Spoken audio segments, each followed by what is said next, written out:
Je ne suis pas originaire d'ici, hein, je viens de l'Est de la France et à l'issue de mon BTS, j'ai candidaté sur un poste de formatrice en maison familiale. Avant d'y rentrer, l'image que j'avais, mais je crois comme beaucoup ont encore aujourd'hui, c'est qu'on va en maison familiale parce qu'on a des difficultés scolaires et qu'on n'aime pas l'école. Par contre, j'ai permis à mes enfants et entre autres à ma fille d'aller en maison familiale et voilà. Et c'est vrai que ce sera à refaire aujourd'hui, connaissant ce que je connais, je rentrerai dans le dispositif maison familiale tout simplement pour l'alternance. Alors, au regard d'un système plus classique, les maisons familiales, nous sommes des établissements à taille humaine, hein. Une maison familiale, c'est 150 élèves en moyenne. On doit les accompagner pédagogiquement. Nous ne sommes pas des profs, nous ne sommes pas des enseignants, nous avons un statut de formateur, mais je dirais qu'aujourd'hui, ce statut de formateur, il doit évoluer. Nous devons être des accompagnateurs pédagogiques. Ils ont accès à l'information via les réseaux sociaux, à nous de les amener à travailler l'information qu'ils peuvent collecter.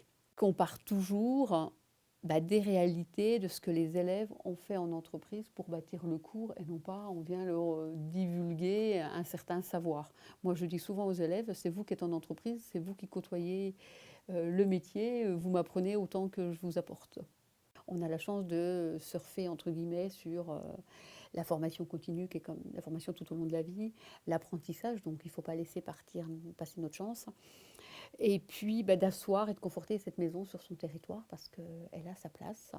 Moi, sur ma fonction directrice, c'est vraiment ce que j'ai demandé à l'équipe, de s'impliquer sur le territoire, d'être acteur du territoire et de renouer avec des associations locales sur le territoire, quoi. Moi, j'aime quand ça bouge, j'aime les défis, j'aime relever ça.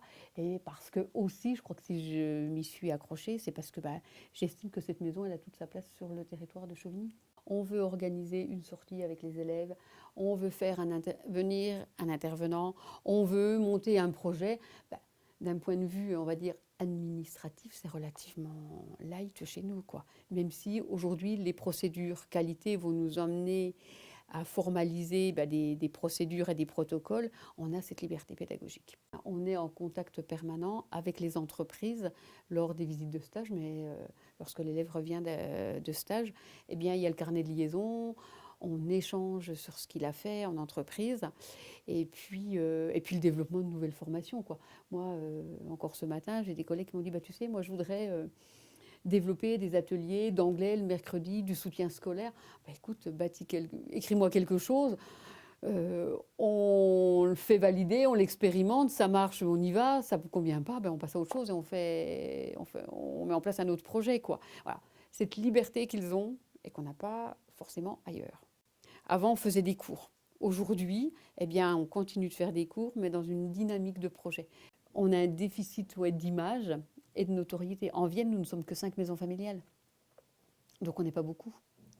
Et souvent, on a tendance à dire, ma maison familiale, elle compte 100, 200 élèves. Sauf que dans Poitou, il y a 2000 élèves. Maintenant, il faut qu'on aille plus loin. Il faut engager un travail avec les familles. Parce que l'enseignant, il est le relais auprès de l'élève, le relais auprès de la famille. Si la famille, elle n'a pas confiance en nous, ou si l'image qu'on est un peu... qu'on accueille que des jeunes en difficulté, ou des jeunes en souffrance, ou des jeunes, je ne sais pas comment, elle n'aura pas envie de venir vers nous.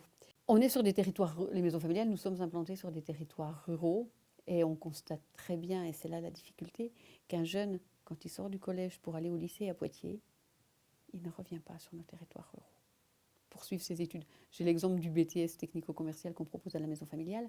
Les élèves vont faire un bac à Poitiers. Quand on leur dit on peut te proposer un BTS quasiment similaire à ce qui se passe sur Poitiers, il restera sur Poitiers alors qu'il peut faire la même chose à Chauvigny. C'est pour ça que, avec les collègues d'autres, notamment la maison familiale a la chance de faire partie du comité local école-entreprise Sud-Vienne, Montmorillon, Chauvigny. Et un de mes discours, c'est de leur dire, plus on maintiendra les jeunes dans des dispositifs de formation sur notre territoire, plus ils intégreront les entreprises du territoire et plus ils resteront sur le territoire. 95% de réussite aux examens, 94% d'insertion professionnelle au bout de 3 ans. Quand on connaît le taux de chômage des jeunes, ouais, c'est ça, une équipe, parce que tout seul, on ne fait rien, hein. L'envie d'avancer, de s'en sortir. Et puis, on croit en ce qu'on fait. Et on est convaincu de ce que l'on fait, même si on n'est pas les meilleurs, c'est pas ça. Mais on sait que tous les jeunes et adultes qu'on a accompagnés, bah, ils réussissent.